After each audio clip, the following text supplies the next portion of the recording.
All right, all right, all right. I hope you're doing well. This is Attorney Augustus Corbett, also known as the Minister of Justice, and welcome to the Defiant Lawyers. Each and every weekend, we bring you a legal analysis of trending politics, policies, personalities, and pop culture to empower you with the information you need to defy this unjust legal system.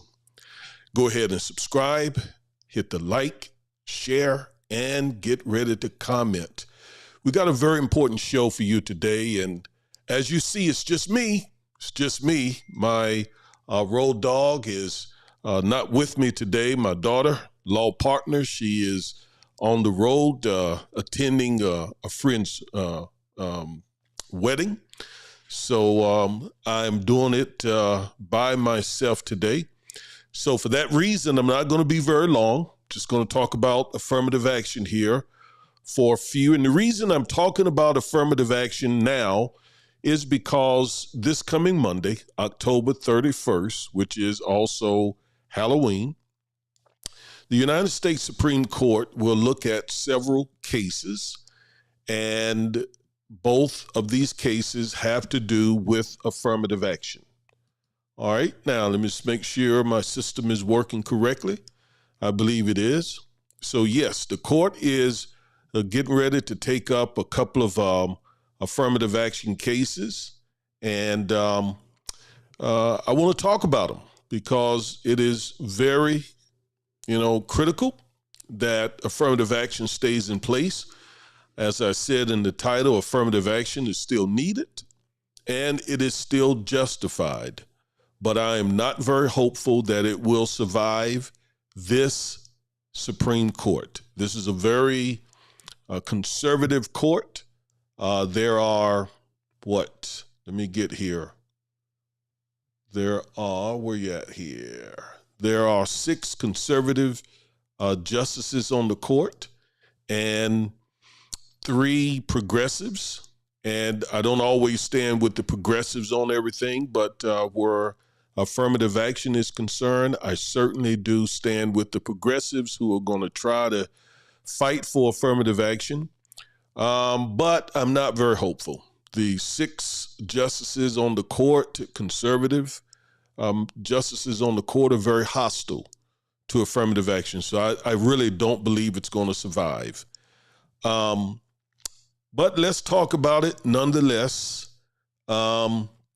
This person is the guy who has led the charge against affirmative action for the last few years.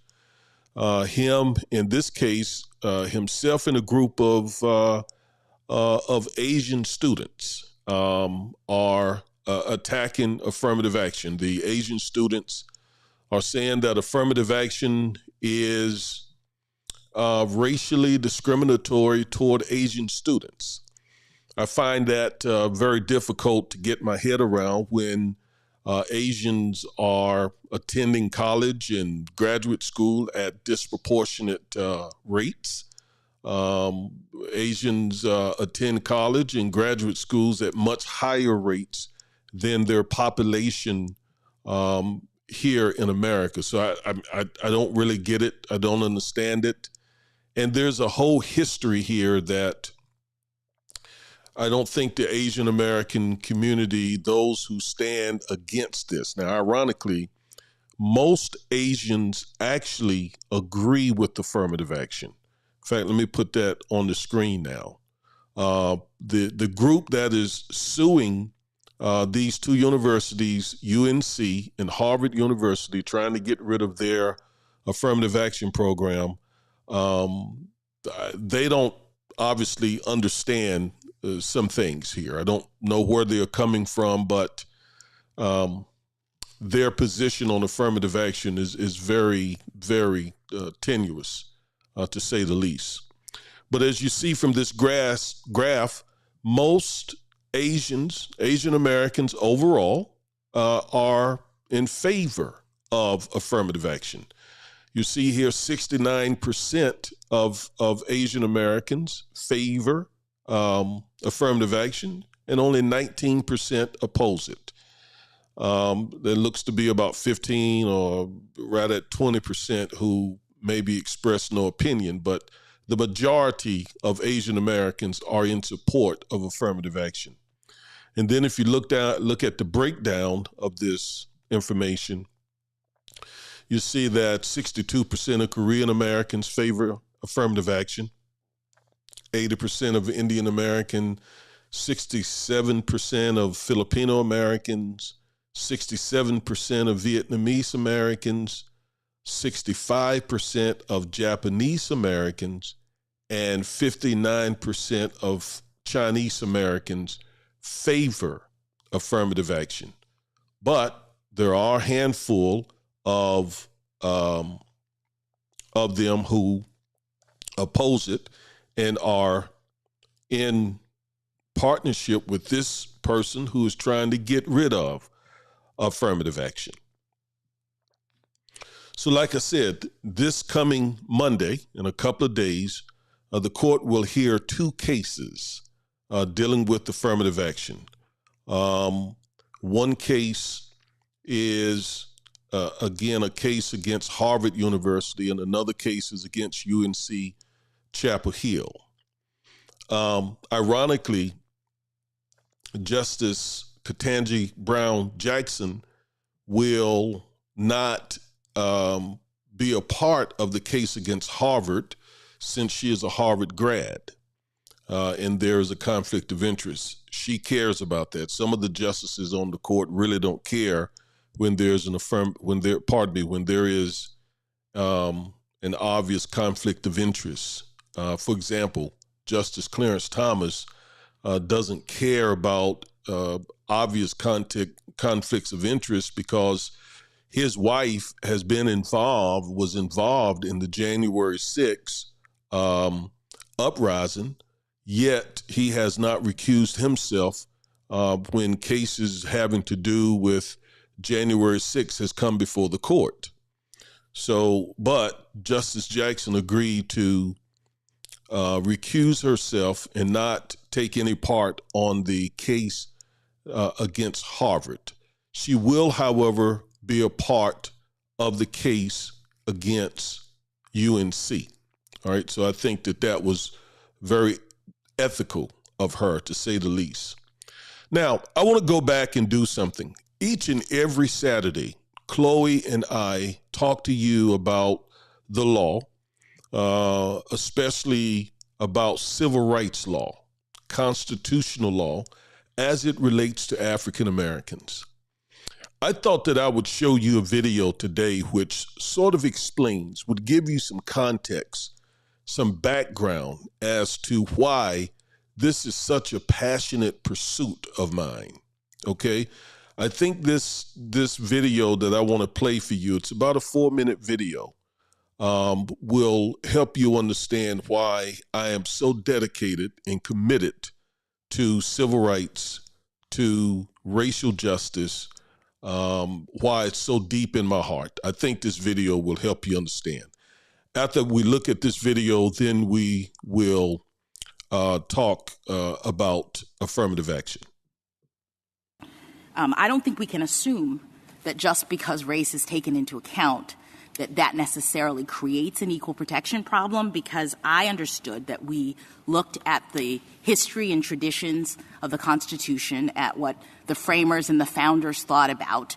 And when I drilled down to that level of analysis, it became clear to me that the framers themselves adopted. In 1962, I was born in Mount Kisco, New York, to a young mother. She was originally from North Carolina. She was too young to rear my sister and I, so she took me back to North Carolina, where her older sister raised me.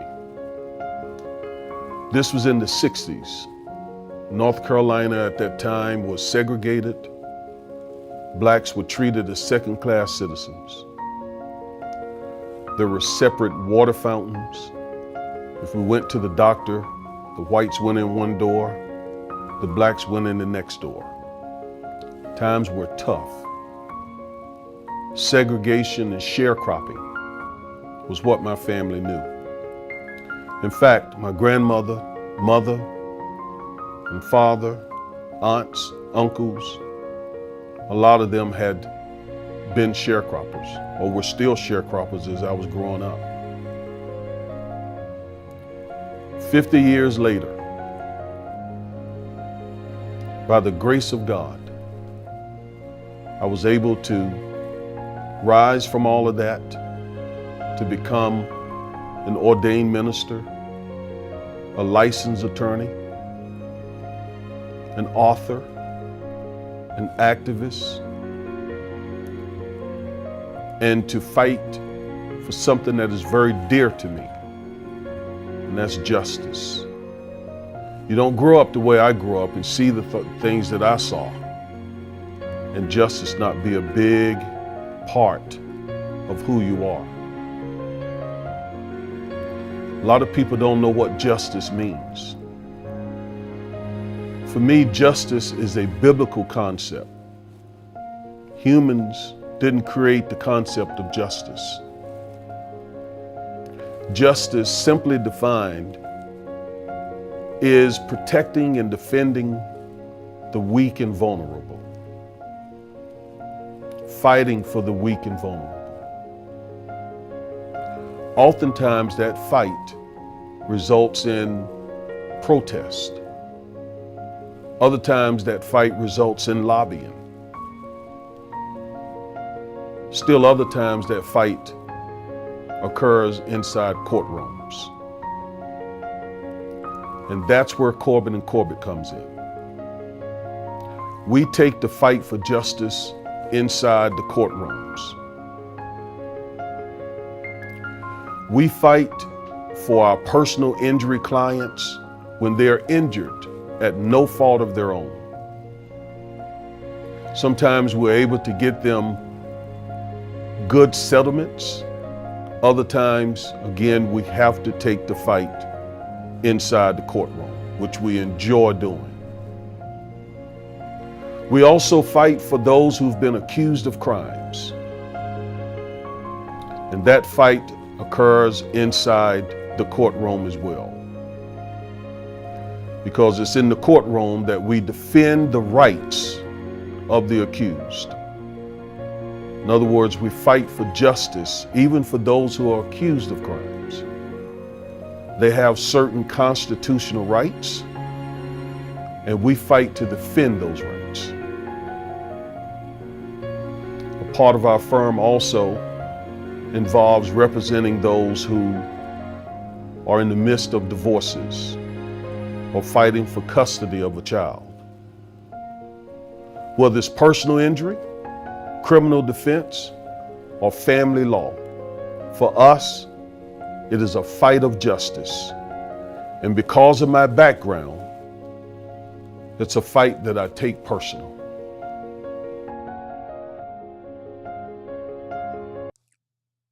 So hopefully that video helps you understand why the fight for justice is so very important to me.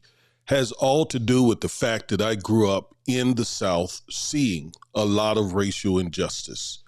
And it bothered me to no end, even as a child.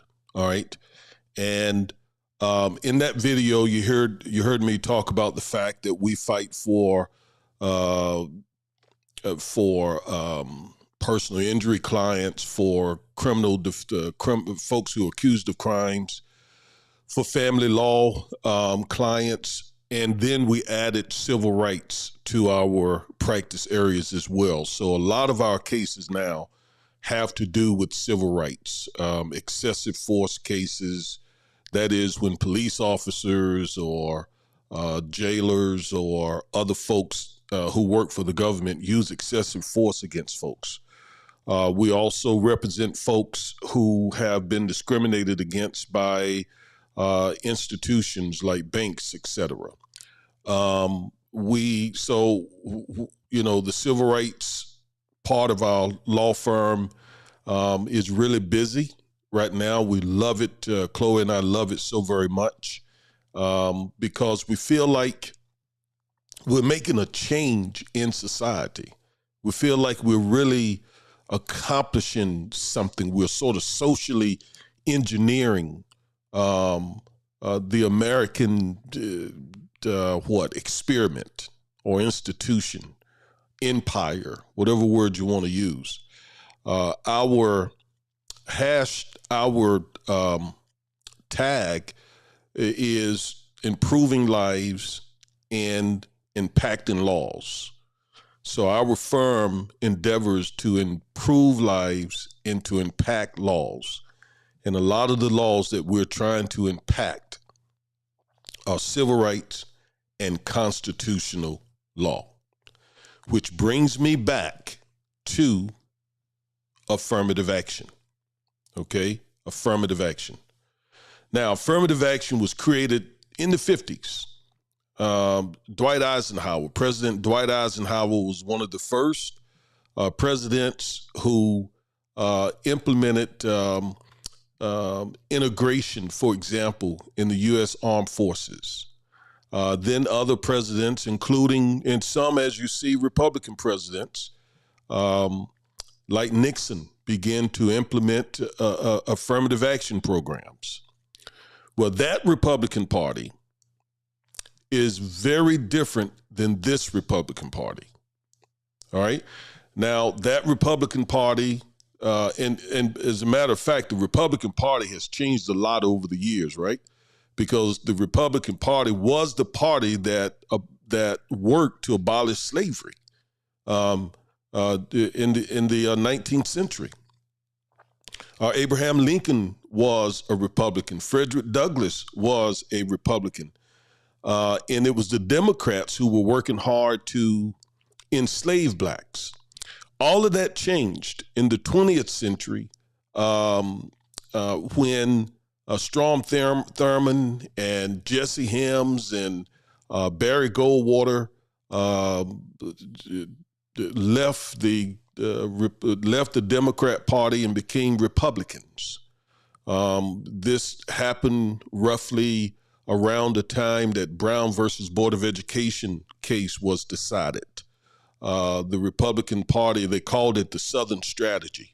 And the hardcore white supremacists felt the Democrat Party was becoming too responsive to African Americans with some of the social programs that Roosevelt implemented. And then Kennedy, he also was a friend of the civil rights movement. So they basically, the Dixiecrats left the Democrat Party and became a part of the Republican Party. And so that Republican Party that we are talking about that started the affirmative action program was a party that was more moderate than the Republican Party that we see today. The Republican Party that we see today is hardcore white supremacists, Confederate, and I'm just being straight up about it. We saw January 6, 2021, how members of that Republican Party, essentially supported the insurrection, the violent insurrection at the Capitol building. So this Republican Party here is hardcore against affirmative action, unlike the Republicans in the 50s and 60s who actually played a large role in implementing affirmative action programs.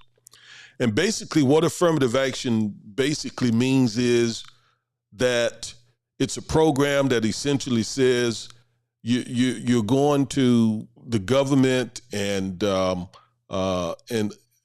education institutions should affirmatively implement programs to try to increase the percentage of minority participation in higher education with government contracts, et cetera. Now, like I said, this Republican Party became very hostile to such programs. And this Republican Party, led by Chief Justice William Rehnquist, began to dismantle affirmative action programs. And such that over the past several decades, affirmative action programs have pretty much been gutted.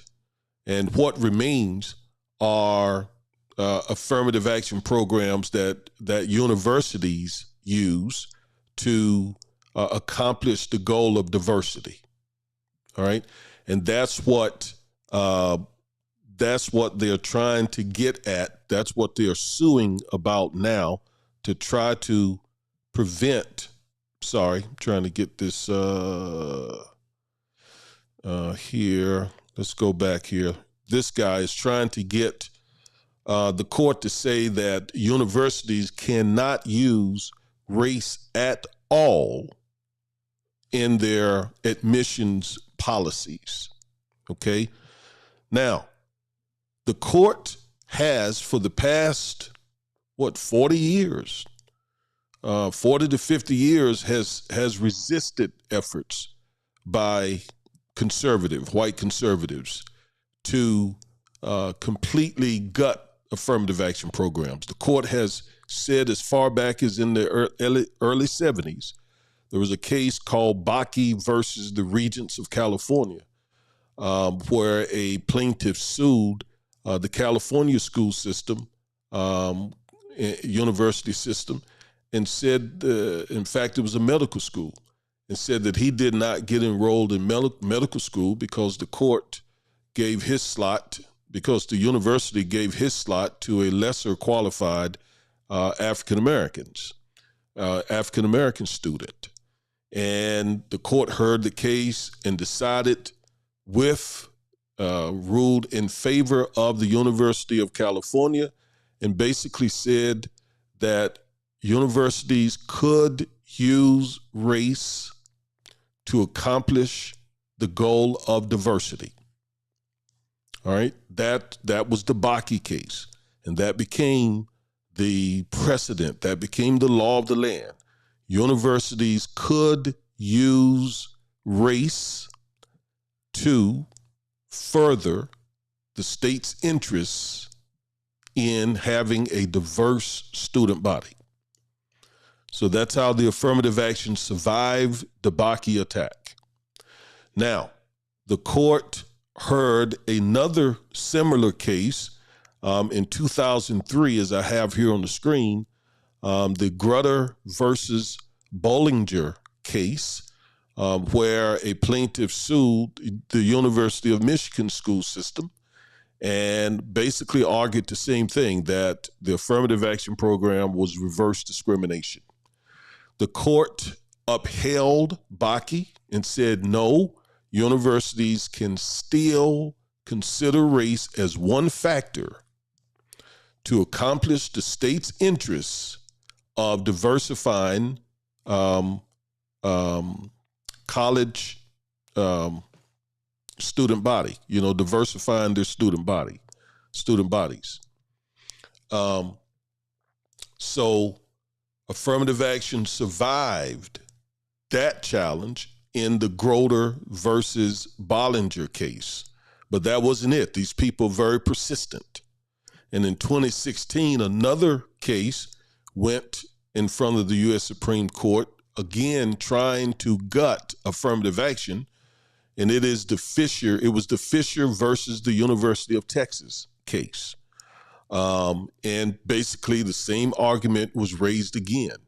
And once again, the court said that race can be used for the very narrow goal of accomplishing a diversified student body. A school could use race as many factors. Now, the Bakke court, the Groter court, the Fisher court, all said that race cannot be the only factor, but that race could be one of the factors. So race is one of many factors that universities look at when admitting students. All right. It's not the controlling factor. It's not the majority factor. It is just merely one factor.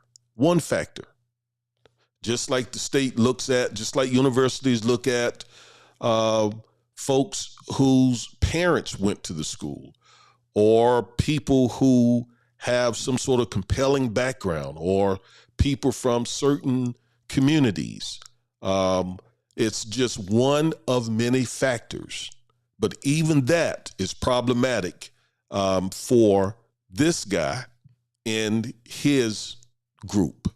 And so they keep going for it, and they're going to continue to go for it. But I do think that they will be successful this time. I do. I believe they will be successful when an affirmative action case went in front of the court in 2016. The court was different. All right. At that time, the court was different. Anthony Kennedy was still on the court, for example. And he was oftentimes the deciding vote in these types of cases. And he ruled with the progressives that race could be used to diversify student bodies. Well, he's gone now. So there are 6 very conservative justices on the court: Chief Justice Robert, Justice Clarence Thomas, Justice Alito, Justice Kavanaugh, Justice Amy Coney Barrett, and Justice Gorsuch. 6 very conservative justices. I don't see the affirmative action program surviving those 6 people. I don't see it. I think we're at the end of the affirmative action program. And it's sad. It's sad because affirmative action is still needed and is still justified. Why is it still needed and why is it still justified? Well, I'm going to explain it to you. The reason affirmative action is still needed and still justified is because our country still deals with systemic racism. Our country still deals with systemic racism. And because our country still deals with systemic racism, affirmative action is still needed. Now, systemic racism is the type of racism that is a part of the institutions and systems in this country. Systemic racism can be found in systems such as the criminal justice system, the healthcare system, the education system, and etc. And until our nation deals with the systemic racism that continues to plague this nation, affirmative action is still needed. Until the education system, for example, is equal and provides a top high quality education for all in this nation from first grade through 12th grade, until the country is doing that, affirmative action is still needed. As long as Black kids are attending schools with students who are less qualified, attending schools that has less funding, attending schools that have dilapidated buildings and inferior books, until those issues are addressed, affirmative action is still very much needed. So that's why I firmly believe affirmative action should stay in place.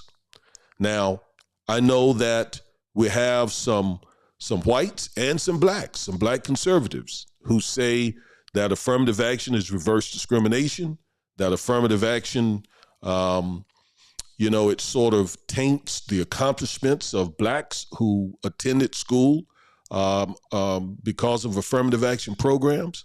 I disagree with that. I strongly disagree with that.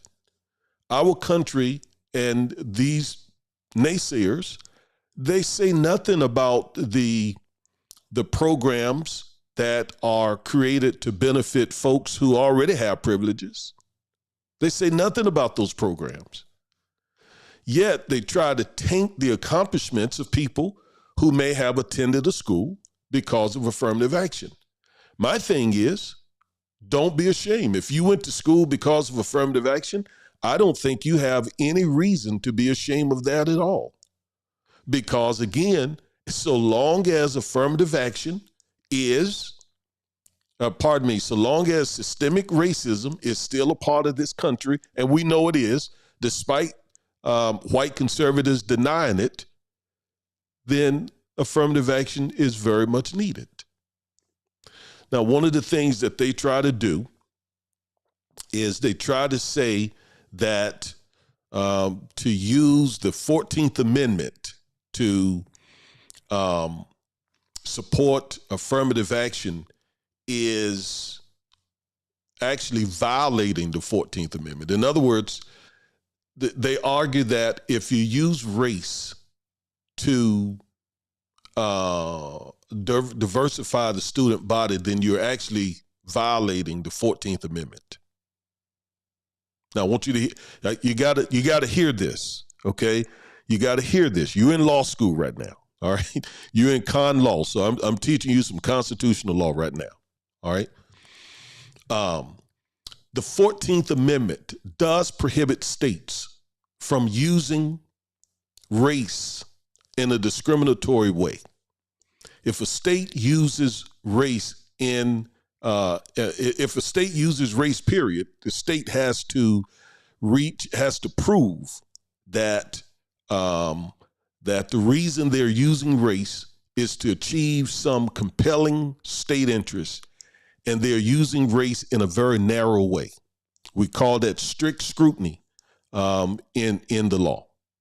So it's a high burden. Anytime a state singles out people on the basis of race, it's going to get a very strict scrutiny analysis from courts anytime.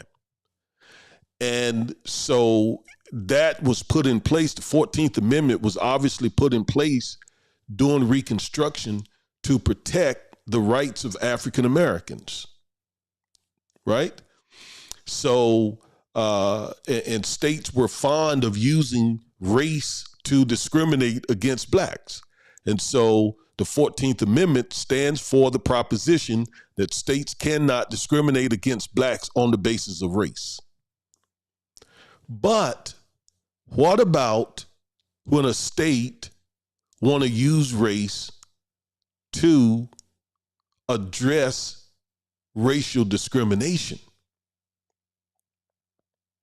That is the use of race, but it is using race to remedy discrimination.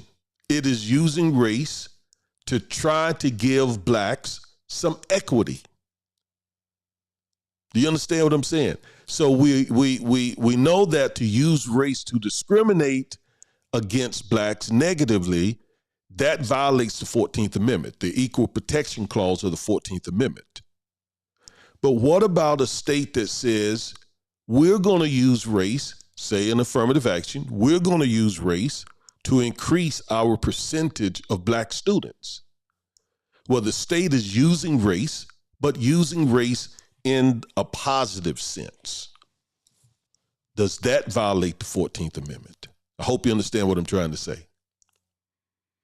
Well, conservatives on the court have said yes, that violates the 14th Amendment. So when states try to use race to help the people that the 14th Amendment was added to the Constitution to help, conservatives say that still violates the 14th Amendment. That's ridiculous.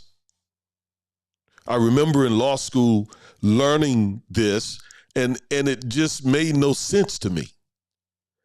Yes, don't use race to discriminate against, to take rights from someone on the basis of race. But if you're using race to help the people that the 14th Amendment was intended to help, if you're using race for that purpose, then it makes common sense that it's not violative of the 14th Amendment. But again, Chief Justice Rehnquist and other conservatives on the court have been successful at arguing that any use of race, even if it benefits blacks, like affirmative action, is a violation of the 14th Amendment. And that brings me to Justice Ketanji Brown Jackson. Because Justice Jackson, the first African-American woman on this court, it's the reason why I'm so excited that she's on the court. She gave the court a lesson during the Alabama racial gerrymandering case that went before the court maybe a month ago, month and a half. And she schooled them, and she talked to them about why using race to benefit the people who the 14th Amendment was intended to help does not violate the 14th Amendment. And she was, again, talking to the court. She was talking to her colleagues. She was talking to Roberts, Thomas, Alito, Gorsuch. Now, she wasn't looking at them, right? She was talking to the attorney who was arguing for the state of Alabama, but she was talking to her colleagues. She was using that attorney to school and educate her colleagues. She was essentially saying, a new sheriff is in town.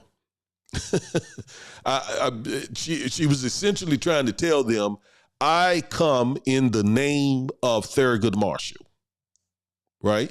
Because the court hadn't heard that perspective, especially from an African-American, since Justice Marshall was on the court. So she was letting them know, I come in the spirit of Thurgood Marshall, and there's a new day on this court. You all are going to hear from me. Y'all are going to hear from me. And so she sat there and she schooled them, and I want you to hear what she said. Now, in light of what I just explained to you, again, yes, if race is used, if a state uses race to harm blacks, that violates the 14th Amendment. But if a state uses race to benefit blacks who were the reason the 14th Amendment was added to the Constitution in the first place, that should not violate the 14th Amendment. And that's the point that she made in that case. I wanted you to hear it. I don't think we can assume that just because race is taken into account that necessarily creates an equal protection problem, because I understood that we looked at the history and traditions of the Constitution, at what the framers and the founders thought about.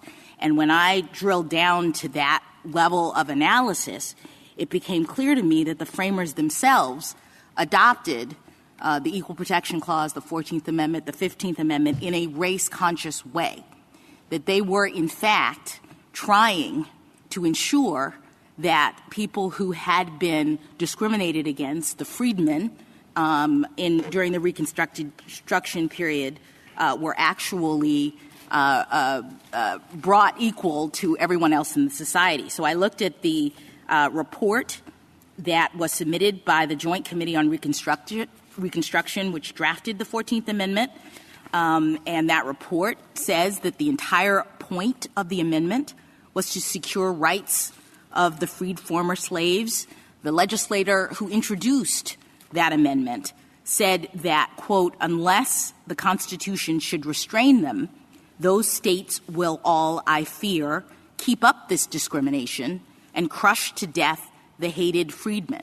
That's not a race-neutral or race-blind idea in terms of the remedy. And even more than that, I don't think that the historical record establishes that the founders believed that race neutrality or race blindness was required, right? They drafted the Civil Rights Act of 1866, which specifically stated that citizens would have the same civil rights as enjoyed by white citizens. That's the point of that act, to make sure that the other citizens, the black citizens, would have the same as the white citizens. So they recognized that there was unequal treatment, that people based on their race were being treated unequally. And importantly, when there was a concern that the Civil Rights Act wouldn't have a constitutional foundation, that's when the 14th Amendment came into play. It was drafted to give a foundational, a constitutional foundation for a piece of legislation that was designed to make people who had less opportunity and less rights equal to white citizens. So with that as the framing in the background, I'm trying to understand your position that Section 2, which by its plain text is doing that same thing, is saying you need to identify people in this community who have less opportunity and less ability to participate and ensure that that's remedied, right? It's a race-conscious effort, as you have indicated. I'm trying to understand why that violates the 14th Amendment, given the history and background of the 14th Amendment. The 14th Amendment is a... Woo. I'm telling you, she schooled her colleagues, and she schooled that lawyer. And she was and is the new kid on the block. She was just appointed. But she explained to them what I just said, that let me explain something else. Conservatives love to take words from Dr. King's I Have a Dream speech and twist them and try to use them against us. You remember in the I Have a Dream speech, Dr. King said, I dream of a day when my little black children will not be judged by the color of their skin, but by the content of their character. Now, white conservatives took that and just abused it and misused it. And what they came out of it saying is that the law should always be race neutral. The law should never take in account race. Therefore, affirmative action violates not only the 14th Amendment, but it violates what Dr. King said. That's literally, and Dr. King died fighting racism. He was assassinated fighting racism. Yet they so cleverly took something he said, misconstrued it, and have built their fight against affirmative action in any other program designed to benefit blacks. They have used Dr. King's words in that fight. And Dr. King was not saying that the law should be race neutral. Dr. King was saying what the 14th Amendment says. If you use the race to harm blacks, you violate the 14th Amendment. If, on the other hand, you use race to benefit the benefactors and the beneficiaries of the 14th Amendment, you're not violating the 14th Amendment. You are following the spirit of the 14th Amendment, because you're trying to get that group of people who had been harmed because of race, you're trying to get those people at a certain level of equity. And how can you do that unless you take into account their race and design programs to help that particular race? I hope you get what I'm trying to explain to you. That's why Justice Brown being on the court is so instrumental and so significant, so consequential, because the court hasn't heard this since Justice Marshall fought this fight with William Rehnquist. Justice Marshall was one of the few justices on the court during his day who was fighting this fight. And that fight pretty much had not been fought until Justice Jackson was appointed. Okay? So she is the the black voice and the black face that sort of counters what Clarence Thomas says and what the other conservatives say. And so she will be one of the ones on the court in these cases, at least in the one that has to do with UNC. Again, schooling her colleagues that the law, that the 14th Amendment does not say the law must be race neutral. She said, if you heard her carefully, she said when she looked back in the history of when the 14th Amendment was added, and that's key, by the way, because essentially the conservatives always say you got to stick very close when interpreting the law.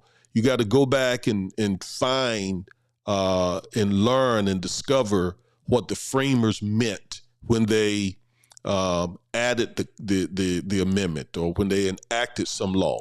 You can't interpret it based on today's morals and mores. You got to go back and understand what they meant 150 years ago. So she said, I did that research.